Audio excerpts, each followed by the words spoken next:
KIIFB masala bond ഇടപാടുമായി ബന്ധപ്പെട്ട് enforcement directorate നൽകിയ കാരണം കാണിക്കൽ നോട്ടീസ് ഹൈക്കോടതി സ്റ്റേ ചെയ്തു.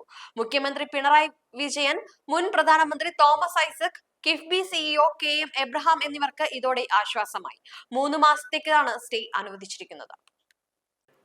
മസാല ബോണ്ടുമായി ബന്ധപ്പെട്ട ഇഡിയുടെ കാരണം കാണിക്കൽ നോട്ടീസ് റദ്ദാക്കണമെന്നാവശ്യപ്പെട്ടുകൊണ്ട് കഴിഞ്ഞ ദിവസമാണ് മുഖ്യമന്ത്രി പിണറായി വിജയനും മുൻ ധനമന്ത്രി തോമസ് ഐസക്കും കിഫ്ബി സിഇഒ KM എബ്രഹാമും ഹൈക്കോടതിയിൽ ഹർജി നൽകിയിരുന്നത്. ഇഡിയുടെ ഭാഗത്തു നിന്നുള്ള ഈ നടപടി രാഷ്ട്രീയ പ്രേരിതമാണ് എന്നാണ് മുഖ്യമന്ത്രിയടക്കമുള്ളവർ ചൂണ്ടിക്കാണിക്കുന്നത്. അടിസ്ഥാന സൗകര്യ വികസനത്തിനായി ഭൂമി ഏറ്റെടുക്കുന്നത് നിയമവിരുദ്ധമായ ഏറ്റെടുക്കലല്ല. ഇത് തെരഞ്ഞെടുപ്പുമായി ബന്ധപ്പെട്ടാണ് ഇത്തരത്തിൽ നോട്ടീസ് ഇഡി അയക്കുന്നതും. അതിനാൽ ഈ നോട്ടീസ് റദ്ദാക്കണമെന്നായിരുന്നു മുഖ്യമന്ത്രിയുടെയും മുൻ ധനമന്ത്രി തോമസ് ഐസക്കിന്റെയും കിഫ്ബി സിഇഒ KM എബ്രഹാമിന്റെയും നോട്ടീസിൽ മുൻപോട്ട് വെച്ച ആവശ്യം. ഈ ഹർജി പരിഗണിച്ചുകൊണ്ട് നോട്ടീസിന്റെ തുടർ നടപടി ഇപ്പോൾ ഹൈക്കോടതി സ്റ്റേ ചെയ്തിട്ടുണ്ട്. 3 മാസത്തേക്കാണ് ഹൈക്കോടതി നടപടി സ്റ്റേ ചെയ്തിരിക്കുന്നത്.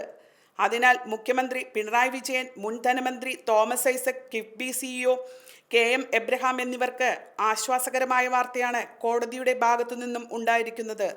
News desk ഗ്ലോബോൺ.